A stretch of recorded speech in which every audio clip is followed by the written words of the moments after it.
We love this image of the child, Jesus picking up this child. It happens in Mark and Matthew and in Luke, almost exactly the same. The only difference is in Matthew, Jesus not only says that you should welcome a child in Jesus' name, but you should change and become like children.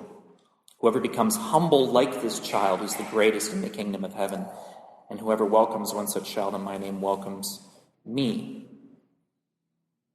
And of course, in a lot of ways, children, for the last, thousands and thousands of years, I'm sure a lot of the same challenges and joys that people have experienced with children have remained the same, right? I mean, babies cry then and now. I think the smile of a small child will warm the heart of anybody then and now. But in so many ways, our worlds are so very different. The world that we're living in today and the world of Jesus that leads to that moment when he picks up this child, and what the significance of that moment would have meant to the disciples, I think might elude us initially. So I want to sort of explore a bit about this world that Jesus was living in, to sort of remind us about what kinds of things children experienced in that time. We have to remember that this was a time when life was enormously vulnerable. Human life of every class, every strata in society. If there was a great drought or a great famine when the locusts came, that impacted absolutely everybody. And it wasn't just an unpleasant time when you didn't have as many figs as you would like. That was really a matter of life and death. And if it wasn't starvation and the threat of just having a drought that was dangerous, of course, when you don't have enough, that is the kind of time and the kind of moment when wars begin. And we can see this in James. He cites it directly, and it's something maybe that escapes us. Maybe we think, where is he? He says, these conflicts and disputes among you, where do they come from? Do they not come from your cravings that are at war within you? You want something and do not have it, so you commit murder. Right? We might think of that as a bit of an exaggeration, but it might be the very serious feelings of actual starvation. And James might be saying to his church, you might be starving, but that's still not an excuse to go to war.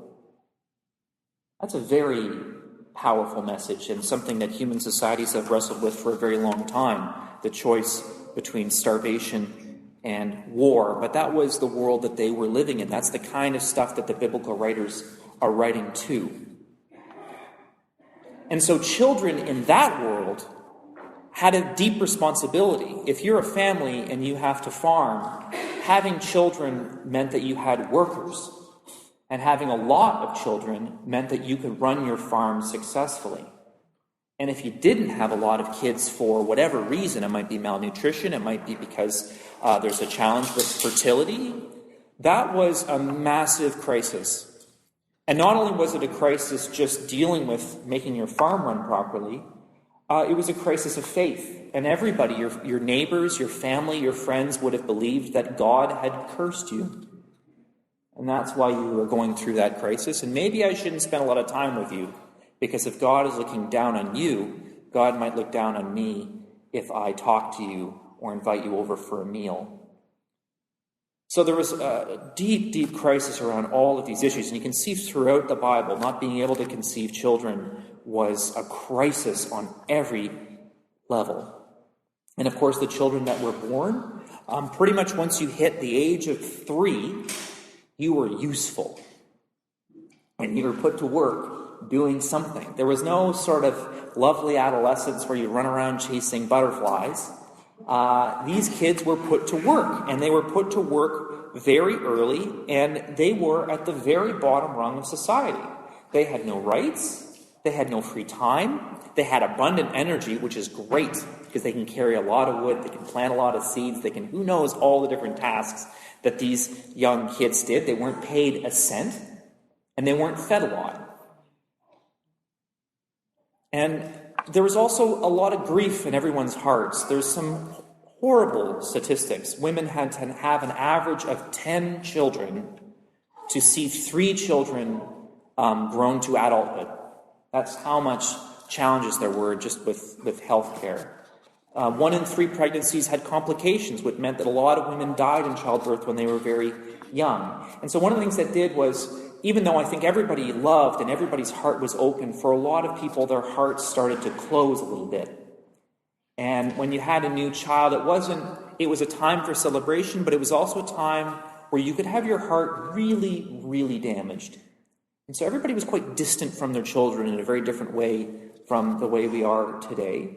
And children were really valuable laborers. So we had a very different kind of relationship with our kids. So when Jesus picks up this child, he was probably running an errand, right? He was probably at work. And he makes the kid come over, and he's a respected rabbi, so the child would do that. And he'd stand amidst all of these apostles, and he's looking up, he or she is looking up at all of them. That's another interesting thing. Until you hit puberty, you weren't really a boy or a girl, so much as you were a child, an it. We even see it in the Bible. It, picked it up. Kids were just workers. So he picks it up, this child, and he says that we need to be more like this child. In Matthew, he uses an adjective which is humble.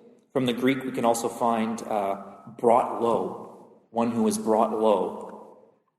You can also find the word for depressed, but I think he really means that this is a very humble life, the lowest station in life.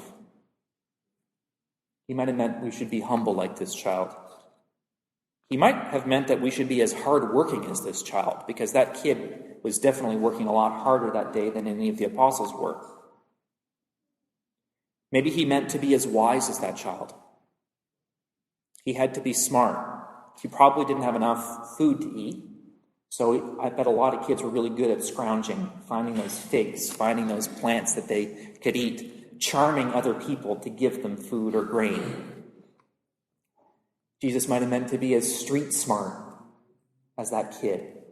Imagine a church that says street smart as some of the kids that were running around Jerusalem at that time, knowing how to get everything done. I think we need a lot of street smarts when we're thinking about bringing refugees in. Maybe with people that don't always want to cooperate with our agenda.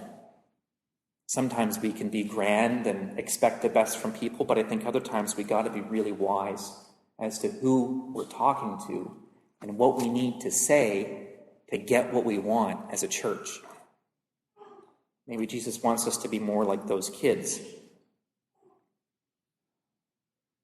Maybe he wanted us to be as vulnerable as those kids were, so utterly dependent upon the world in a lot of other ways, or as hopeful. Childhood was not a golden age when your life was fantastic and you could spend all day playing games. Childhood was the hardest time in your life. You had no freedom. You were working every day. Adulthood would have been a promised land when you could actually have a glass of wine and eat some figs and get your kids to run around for a while. Maybe Jesus wanted us to be as hopeful with our whole life ahead as this child, or as clear-minded, seeing the world for what it is. These are kids where you might have a violent man, and he might not strike an adult, but he certainly would whack that kid if he got out of line. They needed to know exactly who everybody was, who could offer some food, who could offer love, and who you stay away from. These kids were smart. Maybe that's the kind of church and that's the kind of Christian that we're called to be. Full of energy, hopeful, wise, street smart, hardworking, with clear heads about the people around us and about who we ourselves are. I really like these kids in the Bible. We don't hear a lot from them, but they would have been amazing, amazing people, just like our own young people in our parish. But I think it's important for us when Jesus says we should be like this child, and there was an actual child in Galilee that he picked up. I think he's saying a lot of things to us in that symbolic moment that we need to pay attention to, especially in our world today that can be a very complex and fast-moving world. Amen.